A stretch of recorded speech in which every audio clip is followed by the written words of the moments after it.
La puerta se abrió de golpe justo cuando la torta todavía humeaba con las 18 velas y el olor a merengue se mezclaba con el perfume económico que mi tía dejaba flotando por el pasillo. «No sos mi hijo real», dijo Ricardo, con esa voz de gerente que usaba para despedir empleados, y señaló mi mochila como si fuera evidencia de un crimen. El eco de su frase rebotó en los azulejos de la cocina, en el vidrio de la vitrina, en los ojos de mi abuela que no se animó a parpadear. Eran las 20 horas en punto del sábado 12 de agosto de 2023, mi cumpleaños, y yo sostuve el cuchillo hundido en la torta como si fuera un timón en medio de una tormenta. Nadie se movió. La televisión del living seguía mostrando un partido repetido de la B Nacional, con el volumen en bajo, como si ese murmullo de tribuna pudiera disimular el error más viejo del mundo: confundir poder con verdad. Ricardo respiró fuerte, los hombros cuadrados adentro de una camisa demasiado planchada. «Hacete un favor y andate esta misma noche. No vuelvas», agregó, y dejó sobre la mesa un sobre pálido, sin remitente, que parecía la salida de emergencia de una casa en llamas. Crucé el pasillo con mi mochila. El viento frío de agosto entró por la rendija de la puerta cuando tiré del picaporte, y ninguno de los vecinos que husmeaban desde el balcón quiso sostenerme la mirada. Bajé la escalera del edificio con la torpe dignidad de quien sabe que, si se queda, se traiciona, y cuando salí a la vereda de la calle Olazábal, la misma vereda que había pateado desde la infancia, un auto oscuro frenó al ras de la línea blanca, con un chirrido que me sacó el humo dulce de la torta de la nariz. La ventanilla del acompañante bajó, y una mujer de pelo recogido, lentes rectangulares y una carpeta con cintas tricolores, me dijo mi nombre con una precisión que daba miedo: Ignacio Soria. Asentí sin saber si sentía frío o rabia. Ella se presentó con un tono medido. «Soy Valentina Beltrán, abogada, subite. No estoy acá para convencerte de nada, pero tu noche cambió hace 2 horas y 5 minutos, exactamente a las 19 horas 55, cuando registraron una presentación en el juzgado de familia Neo 7 de la capital. Miré el buzón del edificio, como si fuera posible volver a ser un chico de primaria que espera figuritas repetidas. Subí al auto, y mientras enfilábamos hacia Cabildo, la mujer me pasó un sobre con un sello fresco de Escribanía Molinari, Cava. «Esta es la parte que la casa en llamas no quería que vieras», dijo, y yo pensé que así debía comenzar toda historia que mereciera ser contada, con una puerta que se cierra, un auto que te corta el paso y un papel que te cambia el apellido. No tuve tiempo de buscar palabras. Sin embargo, supe lo que estaba en juego sin que nadie me lo explicara. Si me quedaba en esa casa a cualquier precio, yo perdía la poca dignidad que mi vieja me dejó como herencia. Si me iba con cualquier papel que alguien me ofreciera, podía perder la poca identidad que me inventé a puro trabajo en un taller de barrio, estudiando a la noche para rendir el CBC de Económicas y juntar para el abono del colectivo. Desde los 9 años creí que mi apellido me habilitaba a pasar sin pagar en la cancha del club del barrio, porque el portero era amigo de Ricardo, o a llevar un registro de gastos prolijo como él me enseñó, con cada moneda etiquetada por categoría. En la mesa de los domingos, él hablaba de orden como si fuera una religión y de futuros, como si los hijos fueran tasas variables. Supe temprano que el orden de Ricardo era la alfombra bajo la cual barrió todo lo que no podía controlar: mi carácter de preguntar demasiado, el cuidado de mamá cuando enfermó, y los martes de taller mecánico en los que yo volvía con las manos negras y él con reproches. La reputación, dicen, es el único traje que no podés colgar. Esa noche me lo arrancó. A las 20:10 de ese mismo sábado, mi plan de vida: seguir cursando, ponerme al hombro una beca miserable y ayudar a mi abuela con las expensas, quedó suspendido de un hilo. Y no solo eso, se me fue el techo que figuraba a su nombre, la obra social que me descontaban con un quill que él tramitó como carga de familia, la constancia de alumno regular que mostraba su firma como padre responsable, y la red de conocidos que, me lo imaginaba, preferirían creerle a él. Lo recuerdo ajustándose el reloj, un reloj caro y mético, mientras decía la frase como quien sella un paquete de encomienda: «No sos mi hijo real». En su cálculo había más que furia o vergüenza. Había una urgencia que no alcanzaba a esconder, algo que necesitaba cortar antes de que se volviera exigible. Y si me expulsaba ese mismo día, a las horas en que yo dejaba de ser menor, se ahorraba, quizá, una responsabilidad que venía arrastrando desde la madrugada en que firmó mi acta de nacimiento. No era solo un vínculo afectivo lo que estaba quebrando. Era un esquema de papeles, de obras sociales, de posibles herencias chicas, de cuotas atrasadas que un abogado podía transformar en número. Esa urgencia olía a impresora láser recién encendida y a tinta legal. La farsa de Ricardo había sido prolija, como todo en él. Sonrisas para los vecinos cuando vaciaba el vidrio en el contenedor los miércoles a las 7. Donaciones pequeñas para la cooperadora del colegio. Y siempre, siempre, el lugar correcto en la mesa de cualquier asado. Ese del que no te levantas nunca con la ropa oliendo a humo. En el club social él pagaba la cuota anual de contado, decía, y en el trabajo, una importadora de repuestos en Barracas. Su carácter de jefe bueno se edificó sobre actas bien redactadas y fotos con empleados el día del niño. Con mamá tuvo la delicadeza de no humillarla en público cuando se enfermó, pero la dejó sola con las guardias de madrugada, esas en que te atienden después de 3 horas y te dicen que el dolor es funcional. Murió ella un 29 de mayo de 2021, a las 6 de la mañana, con mis 2 manos encima de la sábana fina del Fernández y las suyas frías como vidrios. Desde ese día, él redobló su tono de protector. Si yo me distraía en los parciales, era por malas juntas. Si faltaba al taller, era por falta de compromiso. Si preguntaba por mi certificado de nacimiento, era curiosidad de adolescente. El hombre al que llamé papá me quería aplicado y callado. Hoy pienso que su mentira nació de una autoilusión. Si sos ordenado, las cosas se acomodan. Si las escondes prolijamente, no existen. Había un miedo más viejo, también. Uno que vi una vez en su microexpresión cuando le mencioné a un vecino del cuarto que trabajaba en una escribanía. Alzó una ceja, se humedeció los labios, tardó un segundo más en contestar. La capa siguiente de su farsa era administrativa. Hace tiempo tenía una carpeta con fotocopias mías sin tachar, mi DNI, mi constancia de Quill, mi certificado de vacunas y, lo supe después, también un trámite de impugnación de paternidad guardado bajo llave, listo para presentar en caso de conflicto.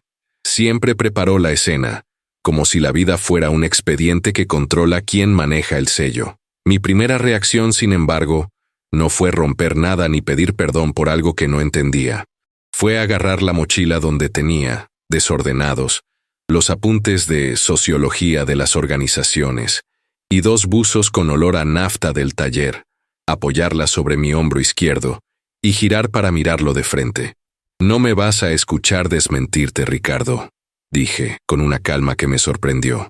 «Me vas a escuchar agradecerte. Gracias por el techo y por la comida. Gracias por pagarme el colectivo tantos años. Me voy a ir, no porque tengas razón, sino porque yo tengo que seguir viéndome al espejo». Lo vi pestañear más lento, como si esperaba otra reacción, la del chico que se suplica a sí mismo quedarse un poco más, aunque tenga que tragarse una mentira entera. No se la di. Mi abuela apretó una servilleta en la mano y me desafió, con los ojos, a no odiar.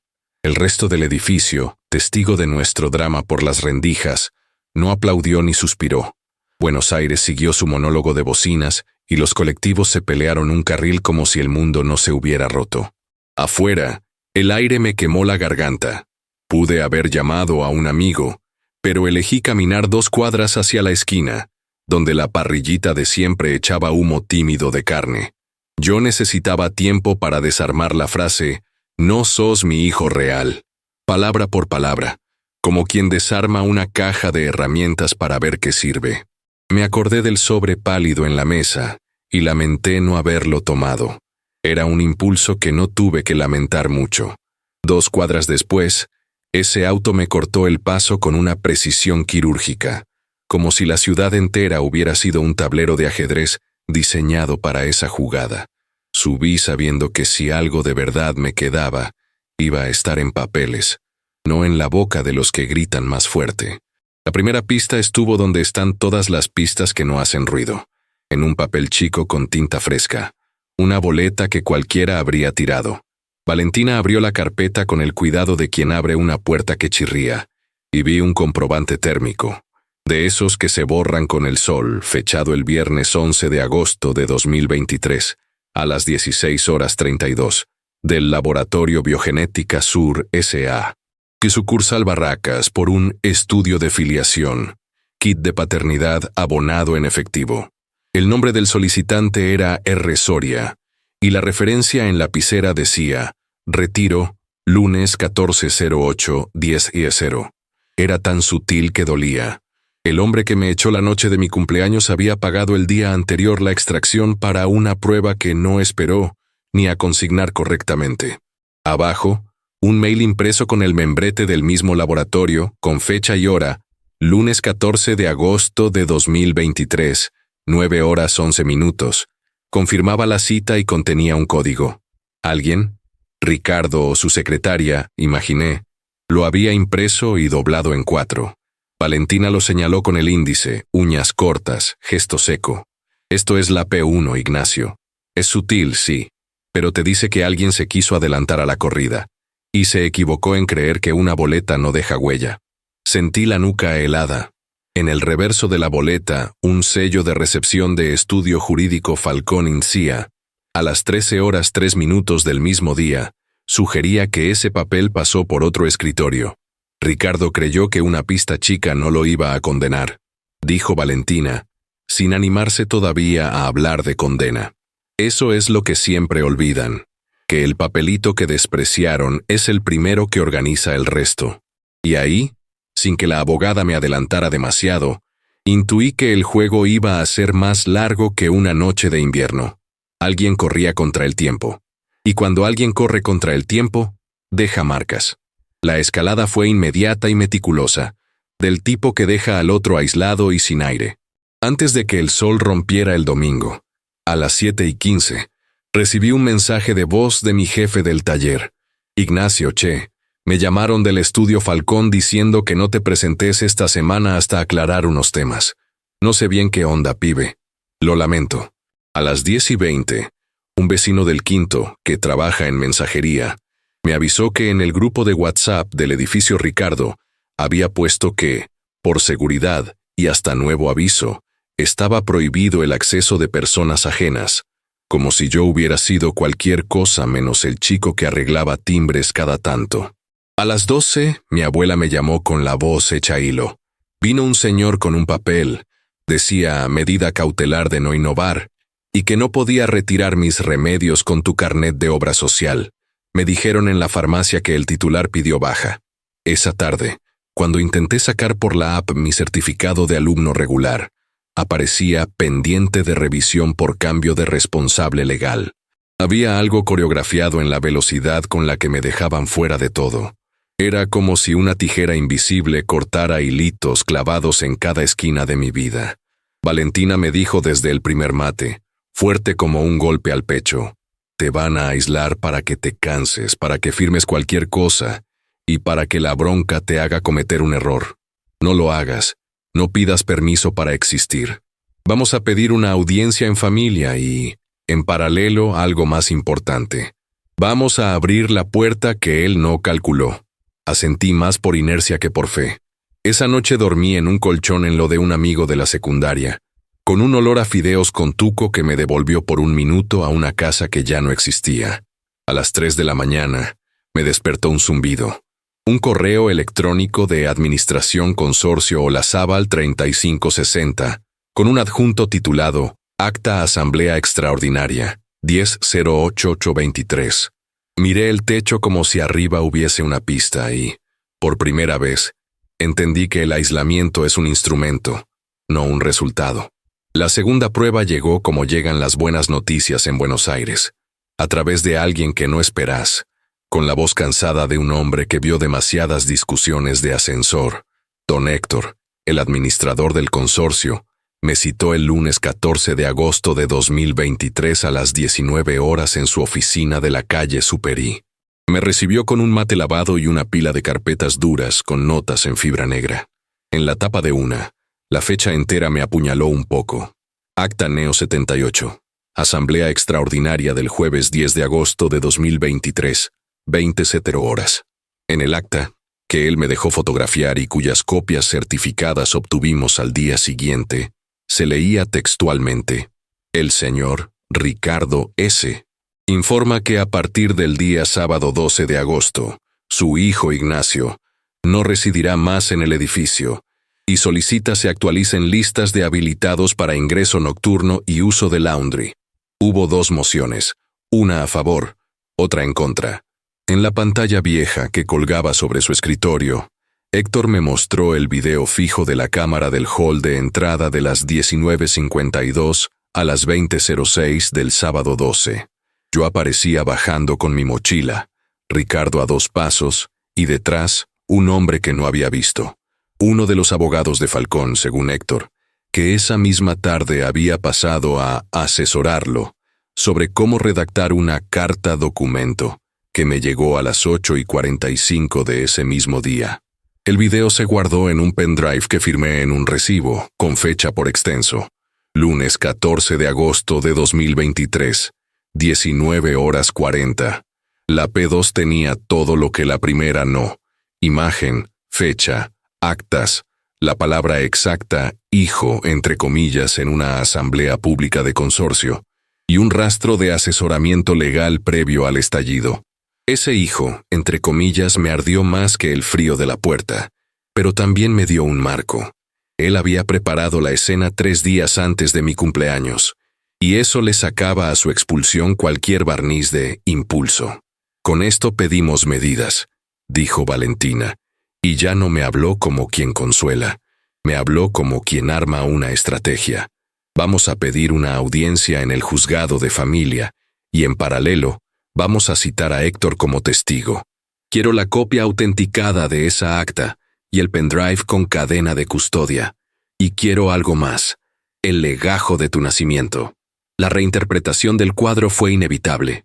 Si él sabía y planificaba, ese sobre pálido que dejó en la mesa tenía olor a trampa. Valentina apretó los labios. Ignacio, falta una pieza. Y la pieza no es sentimental, es registral. La audiencia fue pública en el sentido argentino de lo público. Puertas cerradas, pero pasillos llenos, y voces que rebotan. El miércoles 30 de agosto de 2023, a las 10 horas en punto, nos sentamos frente a la jueza de familia del juzgado No. 7, en Avemeto de los Inmigrantes. Ricardo llegó con traje oscuro y el abogado de Falcón, que hizo saludos de rutina a todo el mundo, como si conociera ese edificio desde antes de que lo pintaran. Valentina repasó nuestros papeles con un orden que me humilló lo desordenado que yo me sentía, y Héctor, con camisa demasiado grande y aliento a menta, esperó su turno con una paciencia de portero viejo. Yo conté en primera persona lo que pasé. La frase exacta a las 20 horas del 12 de agosto. La boleta del laboratorio del 11. El mail de confirmación del 14. La asamblea del 10. El video del 12. La carta documento del 12 a las 20:45. Cuando me tembló la voz, no fue de angustia. Fue de la rareza de oír mi vida como una secuencia de fechas y horas, de ver a la jueza asentir con la lapicera en la mano, como quien arma un rompecabezas con piezas de otros. Héctor ratificó el acta y explicó que, hijo, se colocó entre comillas porque así lo pidió Ricardo, a viva voz, por una cuestión técnica, dijo el abogado, con un ademán. La jueza lo miró por encima de los lentes. Las comillas también dicen cosas, doctor. Y entonces Valentina pidió lo que había venido a pedir. Señoría, solicitamos que se libre oficio al registro civil para obtener el acta de nacimiento original de Ignacio Soria, con las constancias de reconocimiento de paternidad, y que se oficie al Laboratorio Biogenética Sur S.A. para saber si el día lunes 14 de agosto a las 10 horas se realizó el estudio de filiación y cuál fue su resultado, si lo hubiere. El abogado de Ricardo intentó interponer una objeción por invasión de la esfera íntima. La jueza dejó asentado, con una voz que no negociaba, que lo íntimo no puede ser excusa para un daño flagrante, y fijó algo que me vibró en los huesos. Nueva audiencia para el martes 19 de septiembre de 2023, a las 9:30, con resultado de oficios incorporados y con la presencia de las partes. Entre esas fechas y ese día, la ciudad me pasó por encima. Comí sándwiches fríos en las mesas de plástico de tribunales. Busqué trabajo de lo que fuera.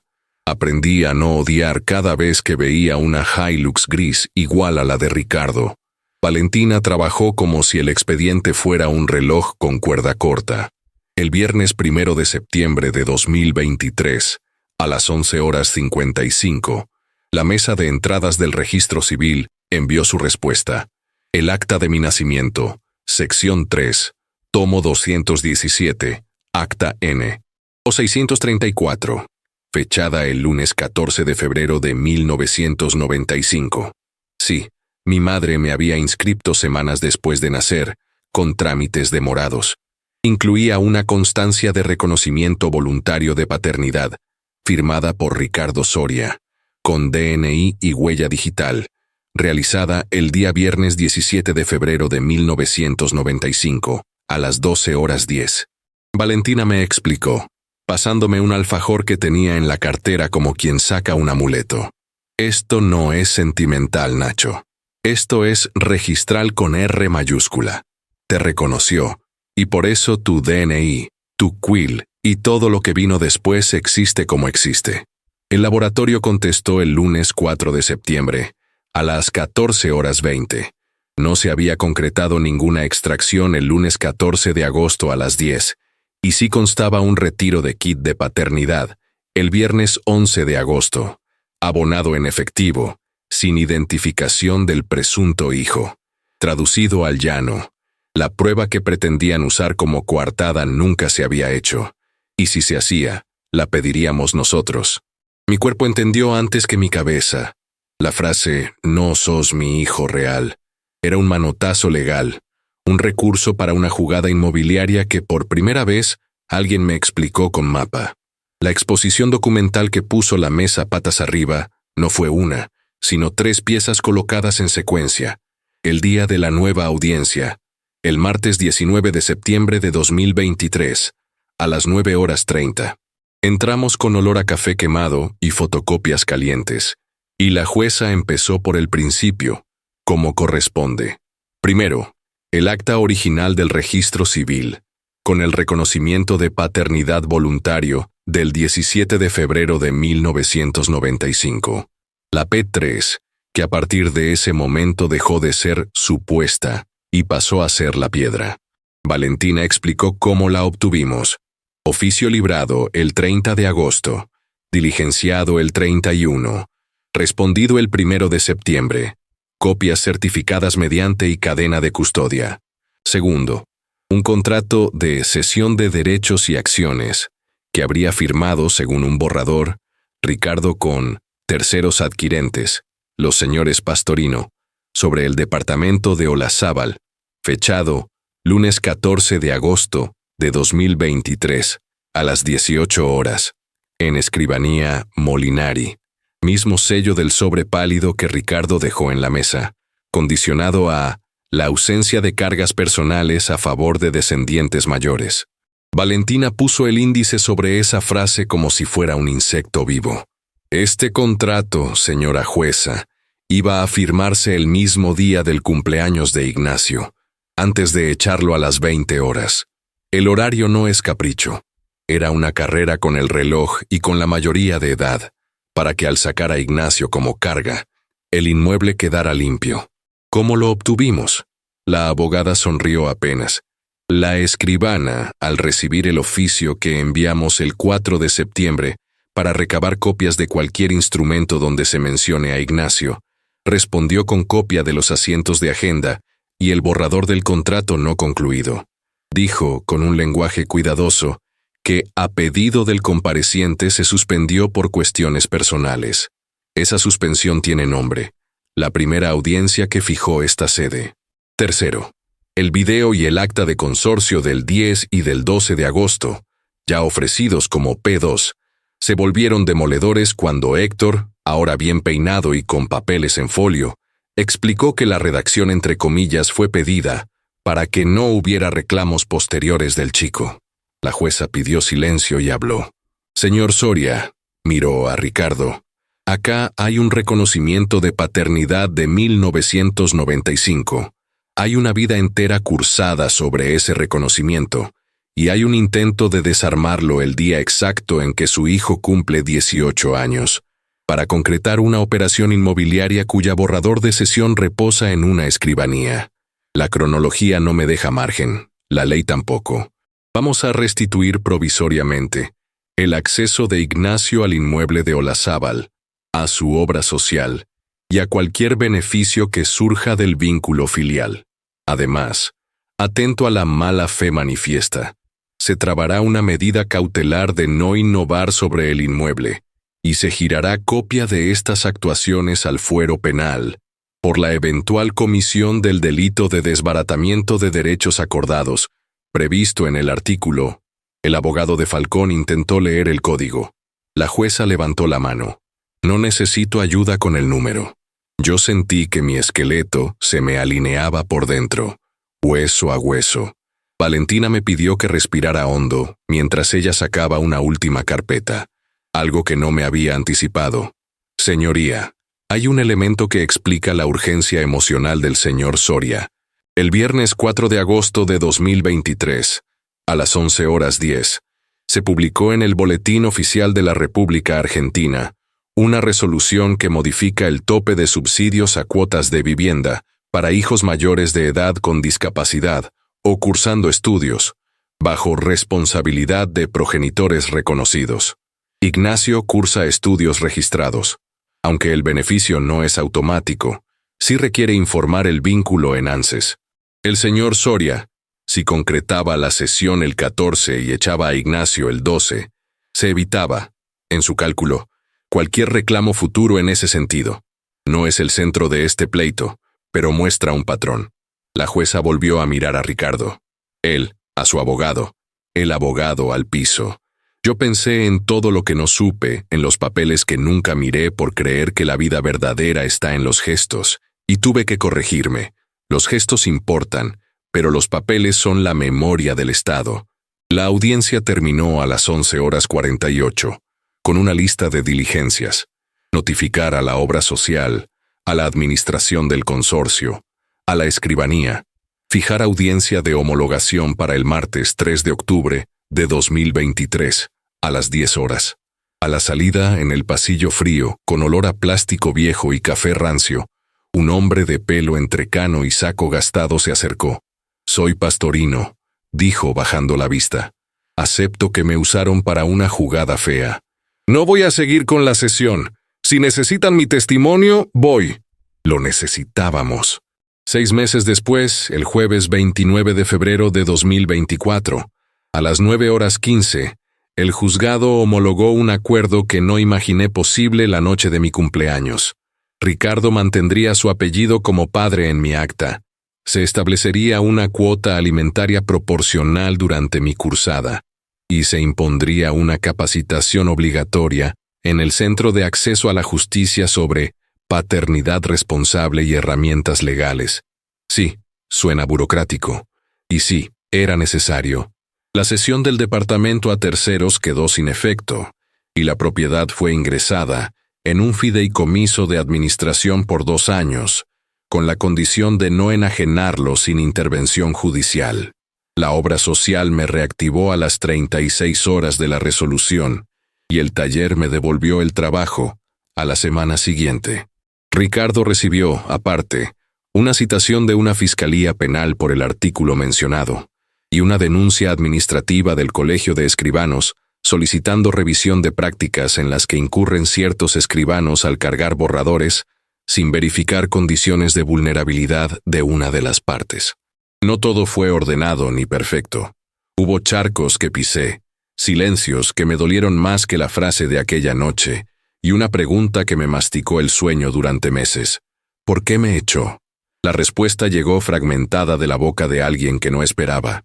El mismo Pastorino me contó, un mediodía de abril, apoyado en la persiana de su local de sanitarios.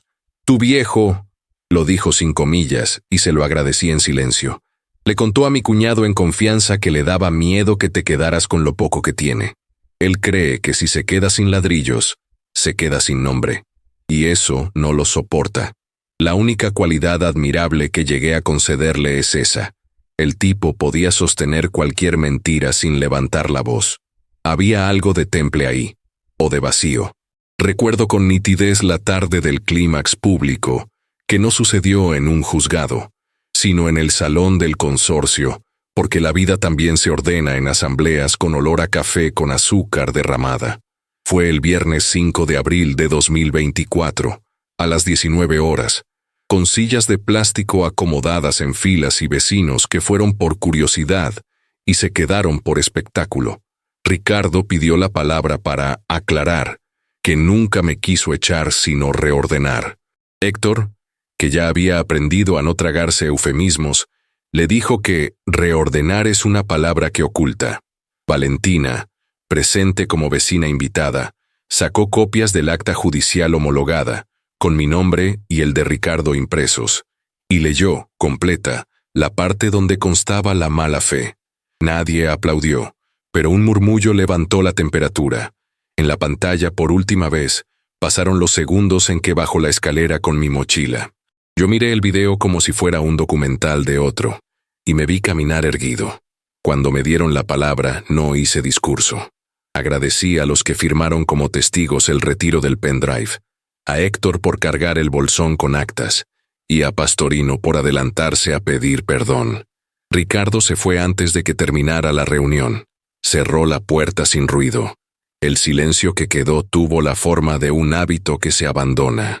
Hoy, mientras escribo esto desde una mesa de madera en un PH con humedad vieja en Villa Urquiza, lo hago en primera persona porque nadie va a contar mejor que yo la noche en que la palabra real quiso usarse para negar lo que solo un papel puede definir y lo que solo los actos pueden sostener. Puedo decir, con las manos encima del teclado, que aprendí la diferencia entre justicia y venganza en una sala al fondo de un pasillo con baldosas flojas. La justicia nunca tiene la temperatura de la bronca. La justicia quema menos, pero calienta más tiempo. En estos meses cambié hábitos diminutos. Leo las fechas de todas las boletas, pregunto 2 veces por cualquier aclaración en una asamblea. Acompaño a mi abuela al médico con el bolso y el acta de nacimiento en una carpeta plástica. Vuelvo al taller con las manos aceitosas y me las miro al volver a casa, como si fueran pruebas de que todavía hay cosas que dependen de mis dedos, no de un sello. Ricardo me cruzó 2 veces desde entonces. La primera, en la esquina, fingió hablar por teléfono. La segunda, a principios de junio de 2024, a las 13:40, me esperó sentado en el banco de la Plaza Echeverría. No pidió perdón. Dijo una frase rara. Nunca supe ser padre sin contar plata. Me fui con la sensación amarga de que hay gente que confunde los instrumentos con los fines toda su vida. Aún así, le sostuve la mirada y no vi odio. Vi miedo. Y ese miedo no era a mí. Era a que el papel hablara más fuerte que su costumbre. No me volví héroe en mi barrio por ganar una audiencia, ni por haber sostenido la dignidad cuando me empujaban a las escaleras. Lo que cambió, más que mi carné de obra social o el nombre en un acta, fue una práctica que dimos por sentada. La administración del consorcio incorporó, a partir de mayo de 2024, la obligación de subir a la intranet del edificio todas las actas completas con 24 horas de antelación a cualquier asamblea y de cuidar la literalidad de términos sensibles. Nadie volverá a poner comillas sobre hijos sin justificación. La escribanía Molinari adoptó, según un comunicado que enviaron a los clientes el lunes 20 de mayo de 2024, a las 9 horas, Un protocolo de riesgo de vulnerabilidad para operaciones con inmuebles donde haya descendientes involucrados, con un checklist de advertencias que sigo creyendo demasiado tímido, pero que no existía. El laboratorio biogenética, acaso por vergüenza o por simple cumplimiento, no entrega más kits sin identificación del presunto hijo, y puso un cartel espantoso en la ventanilla que dice: «La genética no reemplaza la ley». Podrá ser espantoso, pero me sigue pareciendo útil. ¿Y el taller? El taller me dio lo único que la justicia no te puede dar: rutina. Llego, me lavo, laburo, tomo mate, vuelvo. Hay días en que me acuerdo de esa boleta térmica con el doblez, y me pregunto cuántas vidas se sostienen de un hilo tan fino. Con Valentina terminé construyendo algo parecido a un vínculo que, si me escuchara, detestaría que llamara agradecimiento. Ella me odia cuando le digo que los abogados son los que encontraron mis papeles cuando yo solo tenía bronca. No exageres, me retruca. Vos te subiste al auto. Y tiene razón. La primera decisión fue mía. La segunda también. La tercera, cuando elegí no devolver el golpe con la misma moneda. No fui un santo. Ensayé discursos en la ducha donde yo destrozaba a Ricardo con su misma frialdad, enumerando cada falta como si fuera un pagaré impago. Nunca los usé. Preferí leer de nuevo el acta de nacimiento con la firma redonda del funcionario, que estampó un sello violeta el 17 de febrero de 1995 a las 12:10. Ese sello tiene algo de reloj solar. Te indica una sombra pero también una dirección. Mi mamá, si pudiera, me diría que me cuide de convertir toda discusión en papel, que la verdad necesita cuerpo, olor, voz. Por eso a veces vuelvo a casa por la misma vereda por la que salí aquella noche, y me paro frente a la parrillita, donde olía a grasa vieja y pimienta. El parrillero, que se llama Víctor, y no sabe nada de mi expediente, me pregunta: ¿lo de siempre? Digo que sí. El humo me arde un poco los ojos, y me gusta pensar que esa picazón es recordatorio de que el mundo no se ordena solo, que uno tiene que poner el cuerpo, y cuando haga falta, la firma. Esa noche de agosto en que me dijeron que no era real, y me empujaron a la vereda, un auto me detuvo con un nombre propio, el mío.